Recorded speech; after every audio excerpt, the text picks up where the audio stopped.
My name is Rita, and I've worked for Madame Linda for almost 10 years. She is not just rich, she is very rich. She owns big shops, buildings in town, and even one company that sells beauty products. People respect her, women admire her, and men, they chase after her like flies. She is tall, beautiful, educated, and only 34 years old. But for many years, she had no husband, not even a serious boyfriend. It wasn't because men didn't come. No. In fact, every week, one man or another would come to the house with flowers, expensive wine, or fake tears. But Madame Linda knew the truth. They didn't love her. They loved her money. They loved her power. They loved her name. I remember one night clearly. She was sitting by the balcony, wearing a white silk gown, just staring at the stars. Her food was cold on the table, untouched. I walked up to her and said softly, "Madam, you haven't eaten anything." She turned to me with tears in her eyes and said, "Rita, will I ever find a man who loves me for me, not for what I have?" I didn't know what to say. I stood there, heartbroken, because I had seen the same thing again and again. Men pretending to care, only to run after her account number. Then one morning, something shocking happened. Madame Linda came out of her room dressed in old clothes. She wore a long wrapper, a faded blouse, and tied a scarf over her eyes like a blind woman. I screamed, "Madam, what is this? What are you doing?" She smiled and said, "I want to find real love, Rita. I want to know what it feels like to be loved with nothing." She told me her plan. She would pretend to be a blind, poor corn seller on the roadside just near the market. She would live in a small rented room far away from our mansion. She would leave behind her phones, jewelry, perfume, everything. I begged her not to do it. I thought she had lost her mind, but she said something I will never forget. "Even beggars find love, Rita. Why can't I?" That same evening, I helped her carry a small basket of roasted corn to a wooden table by the roadside. She sat down like a poor, helpless blind woman, while her mansion stood quiet and empty in the background. People passed. Some looked at her with pity, others ignored her. Then he came, a young man, slim, dark-skinned, with tired eyes but a gentle face. He saw her struggling to arrange the corn and quietly stepped forward. "Let me help you, Auntie," he said. That was the first time she smiled that day. She asked, "Who are you?" He replied, "My name is Joseph. I don't have much, but I believe in helping people." That was how it all started. I watched from a distance as Joseph gently helped Madame Linda, who he believed was just a poor, blind corn seller, arrange her basket. He didn't know she was a millionaire.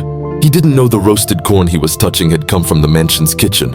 All he saw was a blind woman sitting alone in the cold evening breeze. He stayed with her until her last corn was sold. Then he walked her across the road, held her hand carefully, and asked, "Where do you live?" Madame Linda pointed to the small rented room she had arranged days before. Joseph took her there, helped her carry the empty basket, and before he left, he placed something in her hand. It was N500. She said, "Why are you giving me money?" He replied with a sad smile, "Because I know what it means to be hungry and alone. I may not be rich, but I still have something to give."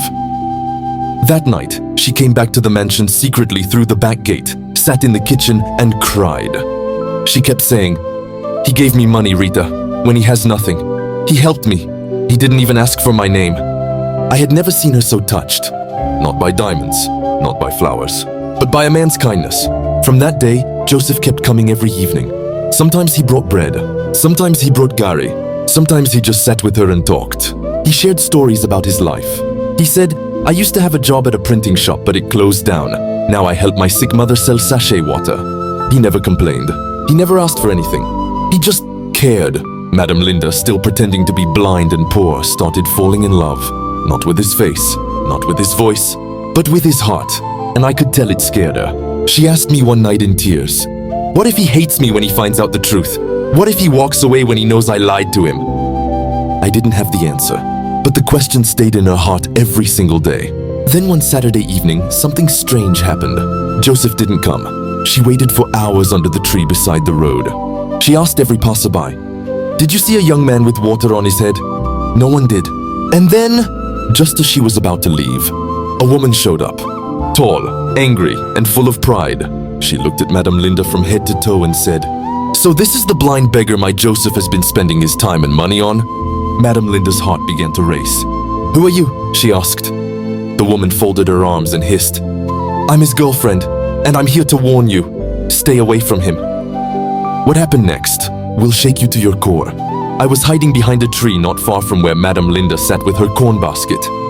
I saw the woman clearly, slim, light-skinned, dressed in tight jeans and a crop top. Her nails were long and her lips painted bright red. She looked nothing like Joseph. She stood tall and proud with fire in her eyes. Madame Linda asked again softly, "You say you're his girlfriend?" The woman snapped. "Yes, for 3 years.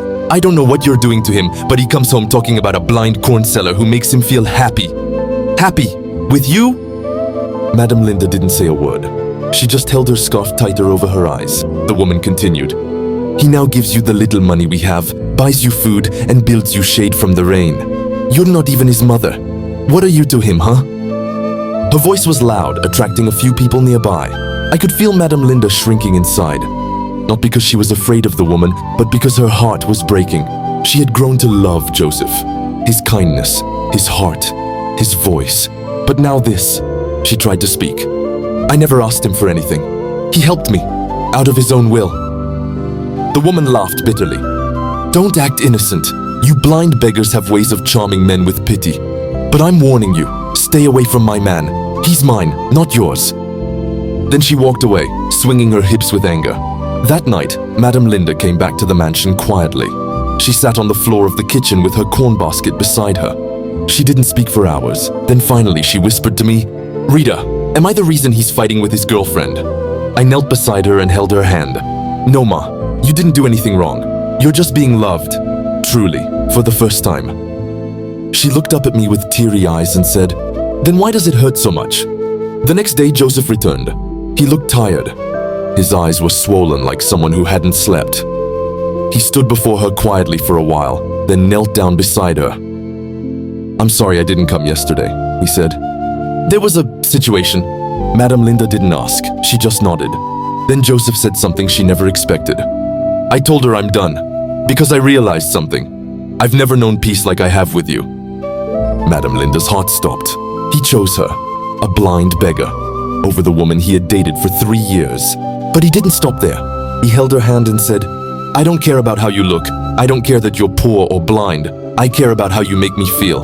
And I think I'm falling in love with you." Madame Linda's breath caught in her throat. She had waited all her life to hear those words. But now that they had come, it felt too dangerous. Because her biggest secret was still hidden. She wasn't poor. She wasn't blind. She was a millionaire living in a mansion, lying to a man who loved her truly. And soon, the truth would have to come out. What happened next will leave you in tears.